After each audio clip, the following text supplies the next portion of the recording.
This one for WWE champions. Pay to win like every day, yeah. I don't play mobile games. Funny how they still think I'm a broke man. Then I'm broke. Even though I be pulling Hogan's. I spent like 40 grand on a couple thousand pictures of some sweaty men.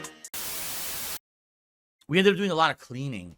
One of the things that we stopped using years ago on our back door, we have a back sliding door that's a double doors that are glass that slide with a screen. That's how we get into our backyard. It's a beautiful view of all this forest area and a dog walking park that we have behind our house, and we love it because we put out like a little suet block on our fence and a little cage that hangs there. We get all kinds of creatures that come by, birds and squirrels and all kinds of stuff, and wild nature out there. It's a really beautiful view, the best view I've ever had, and it's very quiet because we don't have a street near us. But we have had busted blinds on this door for many, many, many years. They are just sliding plastic blinds. You could tell they were installed in the 1990s when the house was built. We hate them. Since the day I moved in, I knew that they were garbage because they started falling off and cracking and breaking. And the funny part about this is, think about how stupidly designed this was. There's hanging plastic blinds, okay, on top of a vent on the floor that cannot be closed. So whenever we're turning on the heat or there's air circulation with our system, it blows the blinds, and the blinds start flapping all over the place, making tons of noise.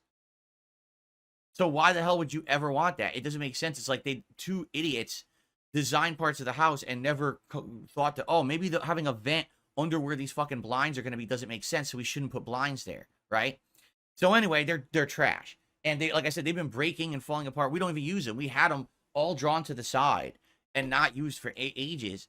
And finally, we were like, we want to fully clean the house. So we were like cleaning everything. And my wife was cleaning fully the doors. And I said, we're going to take these damn blinds down. We don't use them. They're just here in the way. So I did. And it wasn't that big of a deal. It took maybe about a half an hour. But it was just hilarious. You're looking at 1990s technology. And you're like, I bet when these were new, they were nice. You can tell they're made of like cheaper plastic. And you know that within a few years, these things are going to get brittle. They're going to stain. They're going to break. Like, they're not meant for long-term use. So why on earth would anyone even make them? Like, either make them of wood, which will be way more durable and will be way more, useful, or just make cloth blinds, which a lot of people do. They have like curtains or shades that are made of cloth. Duh. Why would you even make these shitty plastic blinds? I have no idea. They're just really horribly designed. So we got rid of them, and it took a little bit. That it was older design, so it's weird because the track is blocking the screw to take it down. Yeah. It didn't make any sense. So what I had to do is pry the track off of these like clips that they were on. It was just really weirdly designed, but I got rid of it. And we're thinking about getting something cheap. Like how you get those bars that you can screw and then they fit, a doorway or a window, excuse me. And then you can get like just cheap like curtains. We might do something like that. Like we'd like to get better ones, but it's going to be expensive. And quite frankly, if I'm going to be getting expensive curtains, I need to get them for this office because these blinds over here are completely like destroyed. They won't even, if I pull them up, they won't even come down anymore, and they don't even work that well. I'm thinking, eventually we're gonna get blackout curtains for this room. So we're thinking about getting something very cheap, like a cheap curtain rod, and just cheaper curtains, and just doing something like that. But it was awesome because when we got rid of them, Jasper immediately took to it. He started running to the back door. He's like, oh, these aren't in the way anymore, and he's like fully investigating, and he loves looking into the backyard. So he was having a good time with it.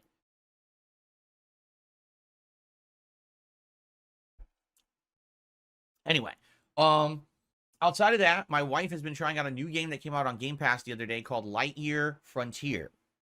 For those who have never heard of it, it is a game that is a combination of factors. It kind of feels in some ways like Minecraft, but then it kind of feels like Subnautica, but then it kind of feels like a bunch of other games.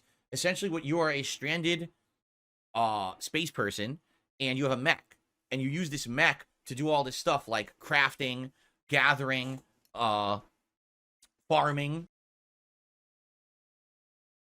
building, exploring, okay? There are no enemies in this game. This game is meant to only be an exploration game, more of a chill game. And it has really nice, relaxing music and pretty good graphics. Also, a lot of unique space creatures are on the planet that you can befriend and basically feed, and they give you resources and things. It's a neat game, but it's in early access, and it shows. There's a few things in the game that don't work right. Like, for example, there's no clear-cut explanation of the trees of stuff to design. So, for example, you'll be playing it, and it'll be like, oh, you need to make a lens. Okay, how do I do that? You got to try to figure it out. It's like, well, to make a lens, you have to develop this device, like a furnace, and you also have to find this rare mineral, but you can't get that rare mineral at the starter area. You have to unlock a new area of the map by exploring and doing all of this. Once you get that mineral, you have to refine it, then you put it in the furnace, then you can do this, this, this, and then you get the lens. But the game doesn't say any of that. So how would I know? It's early access, so they don't have like a guide or a step-by-step instructional thing in the game to tell you how to do anything. So you just got to kind of either figure it out by literally trial and error, which could take you dozens of hours to figure this out, or you can look it up online for people who had early access and I guess were given some of the information by the game devs. And I mean, if you're just sitting there with a guide playing a relaxing game, it's not that relaxing anymore, right? So the game is good. The graphics are good. It's very relaxing, but it does have some problems with things that are kind of missing from this kind of game. And there are some game bugs too. Like every once in a while, it says it's raining weed seeds. And what it is seeds are coming out of the ground with these helicopters. You ever seen those seeds that come off of a certain kind of tree? And it looks like almost like helicopter blades and they zip down like this. So a bunch of those come out of the sky. What you're supposed to do is suck up all the seeds. Well, it's Cat's playing it. And it says, oh, the seeds are coming down. She's like, there's no seeds. What are you talking about? And then it says, oh, event ended. And she's like, I don't know what happened. And then later on, she was looking up at the sky. And way up in the sky, you could see like 40, 50 seeds were stuck. They got stuck up there. And whatever was supposed to remove to make them drop never did. So there's like a giant clump of seeds just floating in the sky endlessly. And she can't reach them.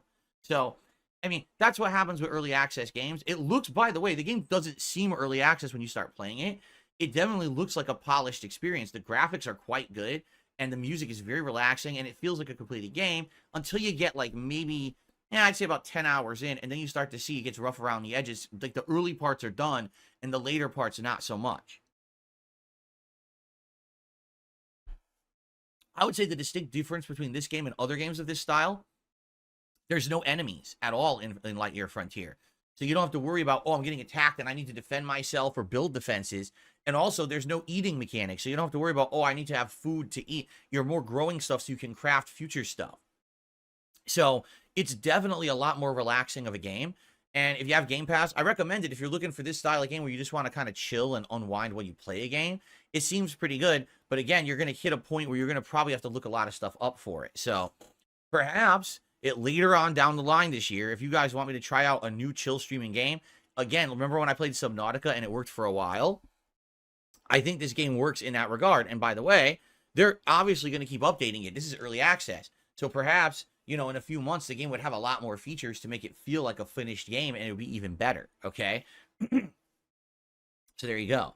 So anyway, she played a lot of that yesterday. And we also, came into the office here and made 2 characters for my Dragon's Dogma 2 playthrough. I made my main character, and she made a pawn for me, okay, the main pawn. Now, I'm not going to spoil at all. Obviously, I want you to be here for the playthrough after this podcast, or if you're watching on demand, check out the video later today to see the characters. All I'm going to say is this. Wow, that character creator is one of the most complex I've ever seen in my life, okay? And again, without spoiling, I think you guys are going to, some people's jaws are going to drop when they see what I came up with, okay? There you go. That's all I'm going to say. That's all I'm going to say. Okay, so Dragon's Dogma 2 coming later today, and I'm excited for that. Outside of that, so we did something really weird that we never would usually do for food yesterday. We're looking at everything. We're like, man, we've had Asian recently. We've had Mexican food recently. We've done Indian. We're just kind of burned out on all the things that usually we would get. All right, what's something we absolutely never, ever, ever get? Fried chicken. Never. We never eat it. And we're like, why not just go crazy one day and just do it just for variety? I'm like, well, if we're going to get fried chicken, where would you get it from? KFC's terrible. We're not going to get that shit. So we started looking around. There's a few local places. But we actually found out that you can get this, like, family dinner pack from Popeyes. And it's not what you think, because you think a family dinner pack, well, we're probably going to get a bunch of, chicken, right? Well, we wanted to do something different. So we actually got this pack. They just got wings, chicken wings. They just started it, like, recently. It got to their menu. So basically what you do is you can get 2 different flavors of chicken wings and a chicken sandwich each. and then you can order, like, you get a side with it too, and it's like a combo pack. We're like, you know what the hell, let's just try it. We haven't had their wings ever because they're new.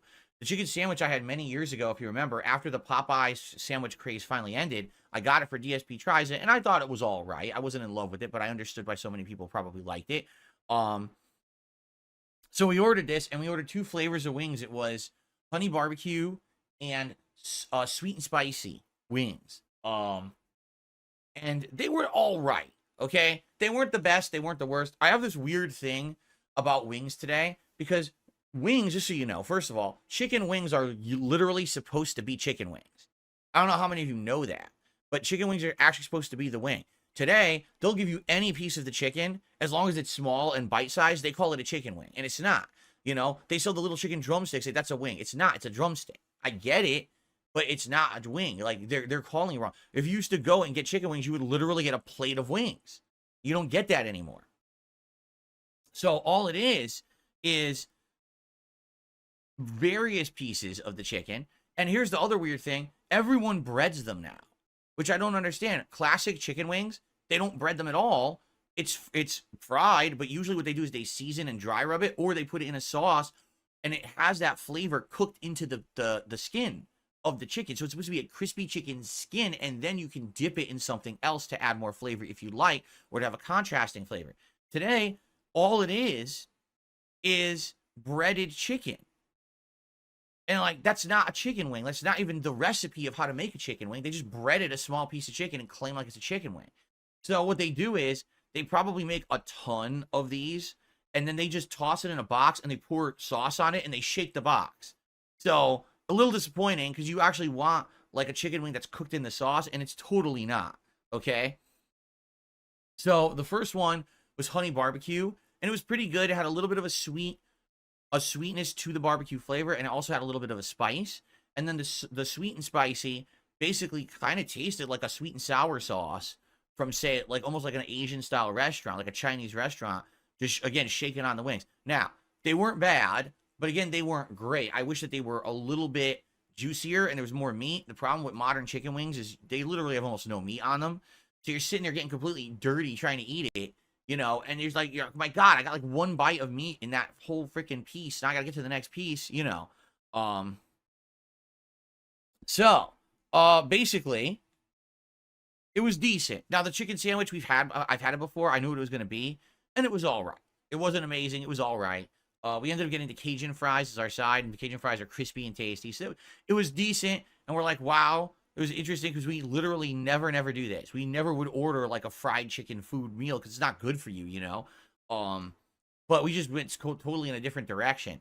We were looking at some of the other meals, and it's like the 12-piece family pack with all this shit. Like, oh my God, 12 pieces of greasy-ass fried chicken. That's way too much. You're not going to do anything like that. They do have chicken nuggets, and I've heard people say the chicken nuggets at Popeyes are really, really good. And you get like a bunch of dipping sauces. We're considering maybe in the future trying those, but the chicken wings are okay. They're not amazing. They're not bad. They're just kind of middle of the road for us. Yeah, Haley says try Wingstop or Buffalo Wild Wings. I've been to Buffalo Wild Wings. It's terrible, at least out here. I think it's way overpriced and not good. But people do tell us about Wingstop. You guys have mentioned it. Wingstop, we've never been to it. There is a Wingstop here. We just never went to it because we're not into wings that much. But maybe now we would try it. I have to think about it. Anyway, so we did that for dinner. And, I mean, that was essentially our day off. There's really nothing else to say. I think at night we were watching someone do a playthrough of Horizon Forbidden West. Every once in a while, we just turn on a random playthrough now just to relax at night. And we watch it for like an hour before we go to sleep.